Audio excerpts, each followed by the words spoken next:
Welcome to Talent Fest 21. Hello, I'm Reefa from Wired Sussex.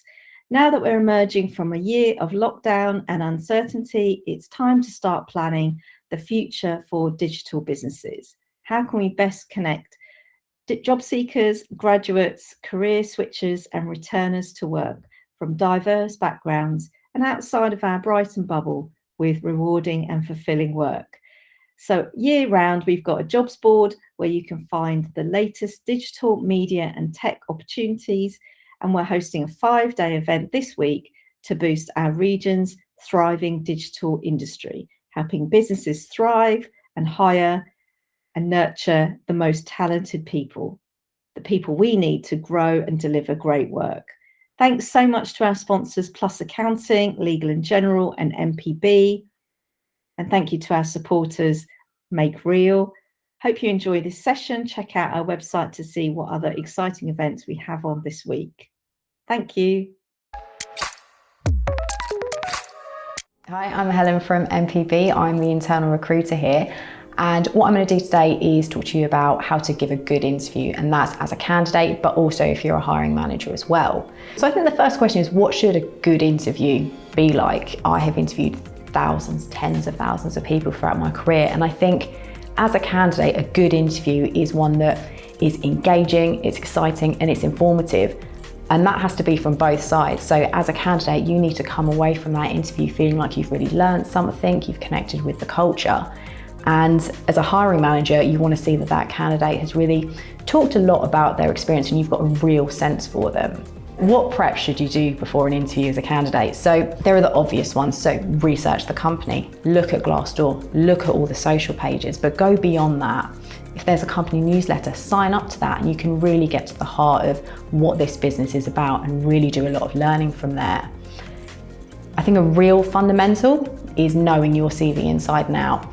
So you've sent your CV off to a few different companies. Make sure you actually know what you've written on there because they're gonna question you on it.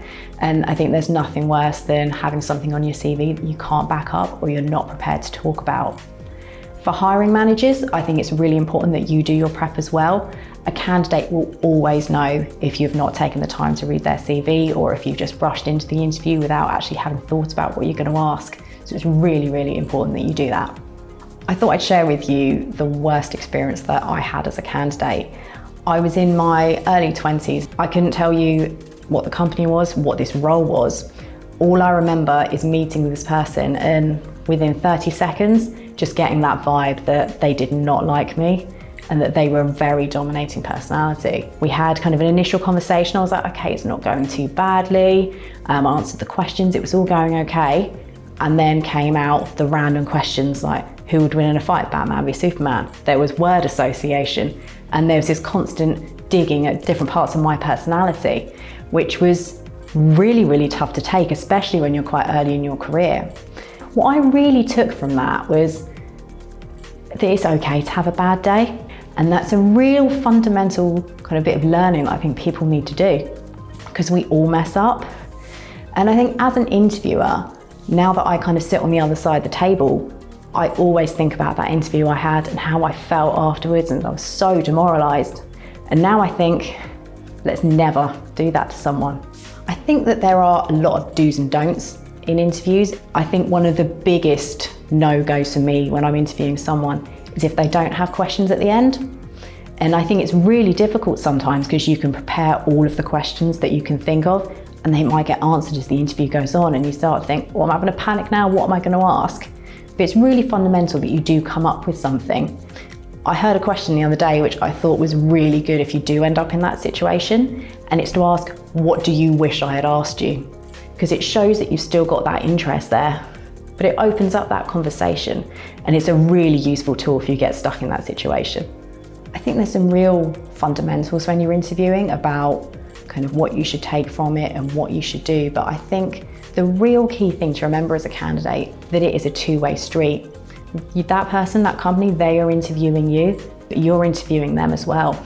But also you need to find out the information you need to. So don't be scared to kind of probe and kind of say, I want to hear more about this, because companies will really like that and they'll really warm to you because of it. I often get asked by candidates, what's the one piece of advice that you would give them when they're going to an interview. And I think that there's all of the standard types of things, but what I always think it comes down to is starting with why. Why do you do what you do for a living? And what kind of makes you stand out? Because I think people really buy into the journey. Why do you do this? Why have you come to this point in your career? And I think once you really understand that, it'll help you as a candidate really drill down on what you're actually really looking to do next. And companies will buy into that so much. There's a quote that I really like, which is, in order to stand out, we need to know what we stand for. And that is something to always have in your mind when you're going for that interview. What do you stand for? Why are you doing this? And like, the rest will follow. I hope you found that helpful. And if you do want to talk about anything related to interviewing or anything like that, please get in touch with me directly. MPB is hiring at the moment. We're in the centre of Brighton, so please do get in touch with us and Google MPB careers.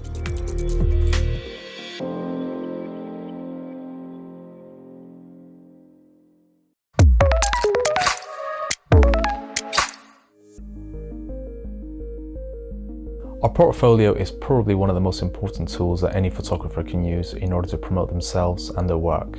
At first, it can feel very daunting to create one, even for the most experienced photographers. However, the benefits are huge, not just in terms of self-promotion, but also in terms of as an exercise to learn how to organize your own work. This video will give you an overview as to what, why, and how you should create a portfolio, regardless of how it is that you choose to show your work. Instagram. Now, traditionally, Instagram would not be seen as a way to keep a portfolio. However, Instagram has become a very, very useful tool for photographers to actually show their work in a very easy and concise way.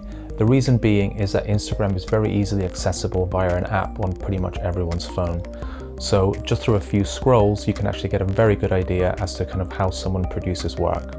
So when you're starting out, you might feel a bit more pressure in making every post count. Whereas more established photographers, for example, might use it more as a social media channel. So they might take pictures and selfies of themselves in front of their own exhibitions, or just iPhone shots of a new book or a print, for example. So going back to starting out, the top 9 becomes very important. And by top 9, I mean the top 9 squares. The reason for that is that most phones will basically fill the page with the top 9 squares on an Instagram feed. So it's the first thing that you will see. So many will try to create a series around the top 9 squares all the time. So anyone visiting their page straight away will get a good idea as to what kind of work they're doing or what kind of series they're trying to show. A website. A website has become the most popular way to maintain a portfolio in the modern digital age. The reason for that is that you can very easily guide the viewer to whatever it is that you want them to see.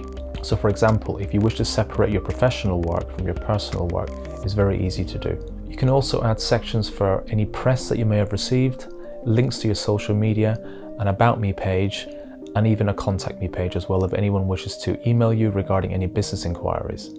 In terms of how to create your own website, it's actually become very easy. You no longer need a degree in design or learn how to write code in order to make a website. Providers like Squarespace and Format actually make it very easy to select templates that are fully customizable and editable. That means that you can actually change your website or update it as your output grows. A PDF or digital portfolio. Now, I view one of these as basically an offline website in many ways. The exception being is that if your skills in InDesign and Photoshop are very good, you can actually create something that is truly customizable and bespoke to you. So everything from fonts, backgrounds, even the style and the way you present the images is fully customizable if you want something that is the perfect association to your work. The only negative to a PDF or digital portfolio is that it doesn't live online, so people can't really search for this. You can of course add it to your website should you wish to, but largely you'll be using this to send to clients or anyone that's asked to see your work. This will actually show not just your work, but also the way you present yourself. Physical portfolio. The physical portfolio is probably the most traditional method to actually showcase your work, and it's pretty much the way that everyone would actually do this before the digital age. Now, a physical portfolio is actually a really beautiful way if you're a traditionalist, for example, and you wish to actually have something tangible to show people. Now, the problem with a physical portfolio is that most people actually expect to actually see work digitally. It's a lot easier and probably less time consuming, and it actually allows people the control as to how they're going to view your work. However, you might have a body of work that you're incredibly proud of, and a physical portfolio might be a really nice way to actually present this. There's times you can actually attend portfolio reviews, and a physical portfolio would be a way to surely impress. The key takeaway from portfolios is that you're promoting yourself. That should be at the top of your list of what you're trying to do here. Deciding how to present your work can be a very daunting task, so don't feel like you're alone. Try and see if you can get a fresh pair of eyes from people or other artists whose opinion you trust. Don't forget that how you see your work can be very different how others see it. So actually this can be a very beneficial way of getting some objectivity. So that's pretty much it from our portfolio advice. I'm hoping it's something that can help you promote yourself in the future. Don't forget that even though it can be quite difficult, it is something that you only need to really learn once, and you can carry it forward all through your artistic career. Good luck.